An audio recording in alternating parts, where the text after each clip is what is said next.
Estar bem informado tem um custo. Não estar, custa muito mais.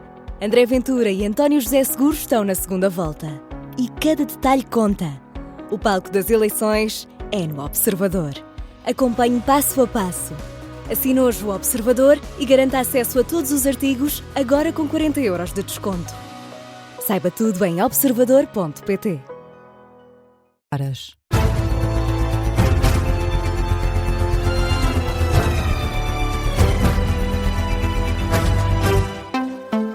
Boa noite, eu sou o Martim Madeira e vamos ao noticiário das 4 da manhã na Rádio Observador. Depois de vários dias focados nos efeitos do mau tempo, António José Seguro e André Ventura arrancam a semana final da campanha numa troca de ataques, começando por André Ventura, que voltou a atacar António José Seguro, apesar de dizer que quer manter o foco na gestão política da tempestade. O candidato presidencial passou o dia de segunda-feira a atacar o adversário na corrida a Belém e rejeita que já tenha atirado a toalha ao chão sobre a hipótese de vencer estas eleições. Primeiro em Chaves, depois em Aveiro, André Ventura criticou a postura de António José Seguro e lamenta que tenha fugido aos debates para agora fazer ataques com intermediários. Miguel Vítor Dias. André Ventura diz que não quer fugir do tema da tempestade, mas passou o dia a atacar António José Seguro e o governo. A campanha, que não é campanha, esteve sempre rodeada de apoiantes. Primeiro numa empresa em Chaves, depois numa sessão de esclarecimentos, em que deu as boas-vindas a Seguro na distribuição de lonas para as casas afetadas pela tempestade. Dissemos que íamos dar lonas, hoje o que é que ele foi fazer? Distribuir lonas. Mas nós andamos há 3 dias a falar nisto. Já antes, Ventura tinha criticado a postura de António José Seguro, que o acusou de ser um adversário da democracia. Nós não devemos voltar para o terreno da mera disputa política. Eu acho que ninguém compreenderá que no meio de uma crise destas haja políticos a debater entre si quem é que é o adversário da democracia. E lamenta que tenha recusado debates para agora o atacar através dos jornalistas. Não pode ter fugido aos debates todos e agora querer debater com intermediários. Acho que não é pelo menos de homem corajoso. Numa campanha em que o candidato se confunde muitas das vezes com o líder da oposição, André Ventura admite todos os cenários porque a vitória já foi conquistada. Vencemos o candidato apoiado pelo governo, com uma maioria com o partido maior do Parlamento, vencemos o candidato liberal e ainda vencemos um candidato independente. Portanto, conseguimos que este movimento se tornasse na liderança da direita e da oposição em Portugal. Não haverá mais outra conversa de direita. Nós seremos a direita. André Ventura entre Chaves e Aveiro, com críticas sempre ao governo, desta vez à Ministra da Administração Interna. Deixe de nos insultar a inteligência a nós, deixe de gozar com as pessoas e faça aquilo para que é nomeada. O candidato presidencial que nunca esquece o executivo, mas que volta a lembrar-se de António José Seguro. Miguel Vítor Dias com o discurso de André Ventura, que voltou ao ataque a António José Seguro. O candidato apoiado pelo Chega visita esta terça-feira uma empresa em Torres Vedras que também foi afetada pela Depressão Christine. Ora, do outro lado, o adversário, o António José Seguro, parte também para ataques a André Ventura na campanha e acusa o adversário de querer fazer o país andar para trás. Pela primeira vez nesta reta para a segunda volta, o socialista dedicou grande parte do discurso a Ventura, mesmo sem se referir diretamente ao adversário Seguro. Fez de Porto Alegre um ringue para levar o adversário ao tapete. Vasco Maldonado Correia. A segunda ida às urnas está cada vez mais próxima e a candidatura de António José Seguro passa agora a apostar fichas no ataque a André Ventura. Em Porto Alegre, o primeiro a fazê-lo foi o mandatário distrital, João Manuel Nabeiro. Todos sabemos que há quem veja a política como um ringue. Há quem veja o país como um campo de batalha. Mas há também quem acredite que liderar é proteger, é cuidar, é garantir que ninguém fica para trás. Não promete ruído. Promete responsabilidade, não promete ruptura, promete confiança. O chairman da Delta Cafés referia-se a Ventura, mas Seguro subiu a palco pronto para o combate e com golpes fortes logo no primeiro assalto. É fácil a escolha. Quem quiser uma pessoa que semeia o ódio, a divisão, põe portugueses uns contra os outros, tem um candidato para escolher, que ainda por cima quer recuar ao passado. Para tornar o ataque mais eficaz, o socialista puxou pela plateia. Se houvesse eleições legislativas, muita gente se calhar não estava aqui nesta sala. Mas esta é uma eleição presidencial. Trata-se de escolher um presidente que tenha experiência, que seja moderado, que saiba dialogar com todos. E ainda foi a tempo de uma última investida. Quem quiser seguir o caminho da intolerância, o caminho da divisão, o caminho dos extremismos, o caminho de que está tudo mal, tem uma opção. Quem quiser seguir o caminho da união, da agregação, do diálogo, do compromisso, da estabilidade política, também tem outra opção. Mas Seguro sabe que para deixar o adversário no tapete ainda é preciso ir votar. Lembra que neste combate são os eleitores que decidem quem ganha. Nós não temos a capacidade de definir o futuro, mas temos a escolha do caminho que queremos para esse mesmo futuro. E já não é pouco, é mesmo muito. António José Seguro a levar André Ventura para o ringue num distrito em que na primeira volta ficaram separados por apenas 60 votos. Um trabalho do jornalista Vasco Maldonado Correia, que está a acompanhar a caravana de António José Seguro na segunda volta das presidenciais. O candidato começa o dia de terça-feira em Proença Nova. É a primeira vez que vai levar a comunicação social para uma região fortemente afetada pela Depressão Christine.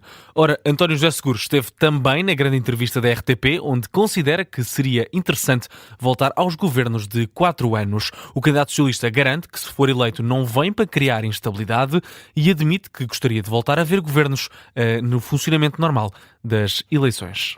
Eu julgo que seria muito interessante e muito útil que o país pudesse voltar aos ciclos legislativos que estão normalmente instituídos na nossa Constituição. Governos de 4 anos. Governos de 4 anos, isso seria muito interessante. Agora, nós temos um Parlamento muito fragmentado. Não temos 2 forças políticas, temos 3 forças políticas. E, portanto, se eu puder contribuir para uma cultura de maior responsabilidade, de maior construção, isso é ótimo. António José Seguro, esta segunda-feira, na grande entrevista da RTP. Passamos ao mau tempo. O Ministro da Presidência garante que Portugal tem um número total de geradores suficiente. Em entrevista à CNN Portugal na noite de segunda-feira, Leitão Amaro justifica a suficiência de geradores e explica ainda a maior dificuldade na primeira fase do Plano de Emergência Nacional. Portugal tem um número total de geradores que era suficiente, porque à medida que são ligadas mais casas, e empresas e zonas, e tem vindo a diminuir significativamente, neste momento estamos à volta dos 134 mil, os geradores deixam de ser necessários e, portanto, geradores que estavam ligados num sítio são passados para outro porque estão na proximidade. A dificuldade que aconteceu neste momento não era o conjunto de geradores que tínhamos em Portugal, era fazer chegar a sua circulação no território.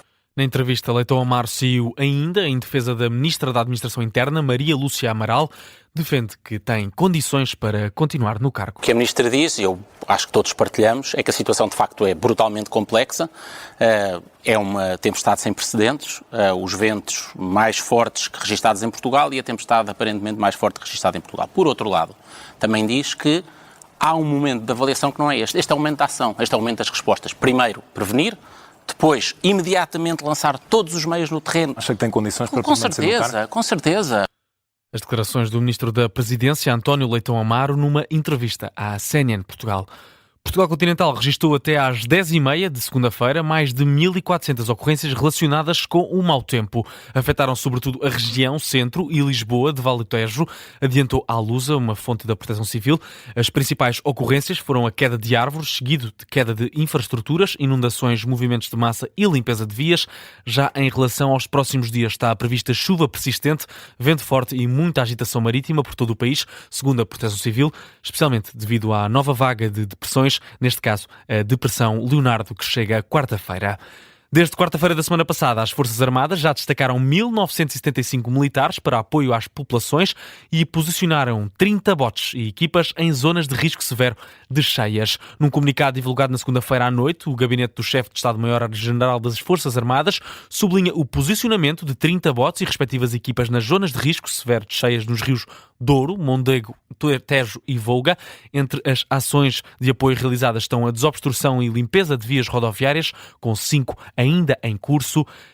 Também várias pessoas foram apoiadas com alojamento, alimentação, geradores e equipamentos Starlink para comunicações de emergência. Foram ainda disponibilizadas 20 equipas de limpeza para cortes de árvores. E na sequência da Depressão Christine, subiu para 10 o número de vítimas mortais.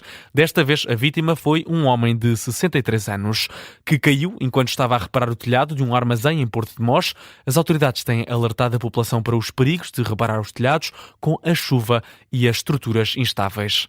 E esta terça-feira o Primeiro-Ministro vai a Pombal, depois de já ter visitado algumas das zonas mais afetadas pela Depressão Christine. Amanhã, esta terça-feira, Luís Montenegro vai a Pombal para uma reunião com o líder da estrutura de missão para a reconstrução da região central do país, Paulo Fernandes. No desporto, o Futebol Clube do Porto perdeu pela primeira vez no campeonato por 2-1 frente ao Casa Pia. Foi preciso chegar à 20ª jornada do campeonato para o Porto perder pela primeira vez na competição. Esta foi também a primeira vitória em casa desta temporada do Casa Pia. Álvaro Pacheco, treinador dos Gansos, diz que os jogadores foram uns campeões e que passou uma mensagem de crença à equipa antes da partida. Aquilo que era o foco daquilo que nós tínhamos pretendido, acho que os meus jogadores foram os campeões. E depois também tem a ver com o crescimento, com a trajetória e com os desafios que eu tinha dito aos meus jogadores, que nós íamos discutir aqui o jogo, íamos chegar no final, íamos estar a vencer e íamos estar tranquilos e maduros para segurar o resultado, porque nós vivemos de experiências e de sensações, e essas vivências e sensações fazem-nos crescer. Por isso tenho que dar os parabéns aos meus jogadores. Álvaro Pacheco a dar os parabéns aos jogadores. Na flash interview da Sport TV, com esta vitória, o Casa Pia sai da zona de despromoção para a segunda Liga. Já Francesco Farioli fez várias alterações ao 11 habitual do Futebol Clube do Porto. O treinador azul e branco valoriza o trabalho feito pela equipa até agora e garante que a abordagem para o jogo contra o Sporting na próxima jornada vai ser exatamente a mesma. Acho que nas últimas 3 ou 4 conferências de imprensa eu disse sempre o mesmo. Nós estamos a meio da maratona, é uma longa jornada. Claro que o clássico da próxima semana é um jogo importante, não há dúvidas sobre isso. Mas na realidade, nós estamos tão longe do final da época que tantas coisas podem acontecer. Para nós, a abordagem vai ser exatamente a mesma que sempre tivemos, em todas as competições e todos os jogos até agora. Com esta derrota, o líder da tabela luta pelo primeiro lugar fica relançada, visto que o Futebol Clube do Porto recebe o Sporting na próxima segunda-feira para um clássico, agora com 4 pontos de avanço. Ponto final neste jornal. As notícias voltam à Rádio Observador às 5 da manhã com a síntese de notícias. Até lá, fique com a primeira parte do episódio desta segunda-feira de Contracorrente.